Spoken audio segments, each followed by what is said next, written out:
అవునా?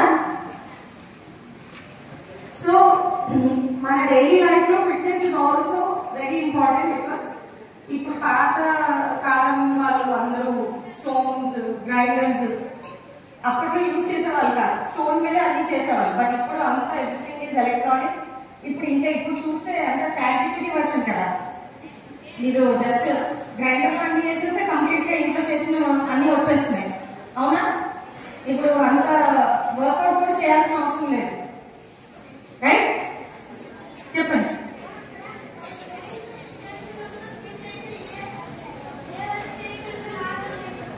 అవును, నేను మీరందరూ మాట్లాడతారు మళ్ళీ. యా చెప్పు. Yeah very good. You should clap for him. Fitness is very important. At the same time మన స్ట్రెస్ లెవెల్స్ చిన్న పిల్లల నుంచి పెద్ద ఏజెస్ వరకు కూడా ఏదో ఒక విధంగా స్ట్రెస్ ఉంటుంది. అది మీకు తెలియదు, ఈ ఏజ్ లో స్ట్రెస్ అంటే ఏంటో తెలియదు. మేబీ ఇట్ ఈస్ బికాస్ మీరు ఇక్కడే ఉంటాం కాబట్టి ఒక్కొక్కసారి పేరెంట్స్ గుర్తొచ్చు రావచ్చు, ఇంట్లో ఫ్యామిలీ గుర్తు రావచ్చు, తర్వాత హోంవర్క్ చేయడం ఒకవేళ డిలే అయిపోతే గుర్తు రావచ్చు, ఒకవేళ గుర్తు నచ్చకపోతే స్ట్రెస్ అయిపోతుంది. అవునా? సో అవన్నీ ఫాలో చేయాలంటే ఏం చేయాలి? మనం మెడిటేషన్ కూడా చేయాలి. That is one part of fitness. బాడీకి ఎలాగో మనకి ఫిట్నెస్ ఎలా పరిగెడతాం. తర్వాత ఇక్కడ పార్కులో ఏమేమి ఉన్నాయి, చాలా ఉన్నాయి కదా, టెన్స్ ఉన్నాయి, తర్వాత డంబెల్స్ ఉన్నాయి, చాలా చాలా ఉన్నాయి, నేను చూసాను.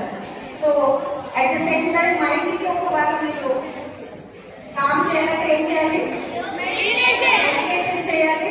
ఎక్కడ ఉన్నా సరే ఒకవేళ ఆ మూమెంట్ మీకు అక్కడ యాంగ్జైటీ వచ్చేస్తే మేము ఉన్న ప్లేస్ లోనే కూర్చొని ఒక 2 minutes or 5 minutes ఎక్కడైతే మీకు కామ్ అవుతుందో you can sit there and start meditating. ఎందుకంటే మెడిటేషన్ వల్ల ఏమవుతుందంటే మీ బాడీని కాన్సన్ట్రేషన్ తర్వాత స్ట్రెస్ తగ్గిస్తుంది. Very nice, very nice. Actually please clap for him. What's your moment? Yes, ఇప్పుడు మనము రూపా మేడం వస్తారు. Clap for her. Hello. So cute, అందరు భలే ఉన్నారు.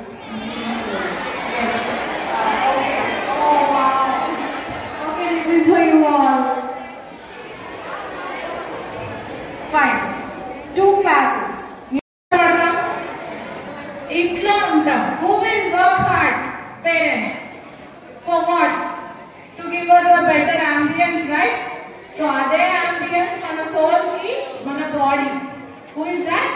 మన body.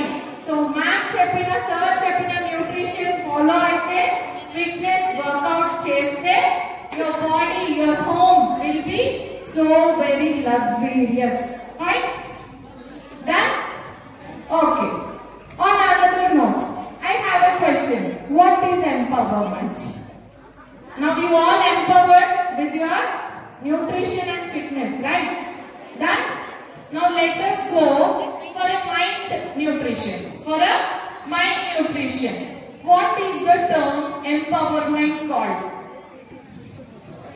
All 6th standard students, all together from 6th to 10th. Okay, empowerment ante enti?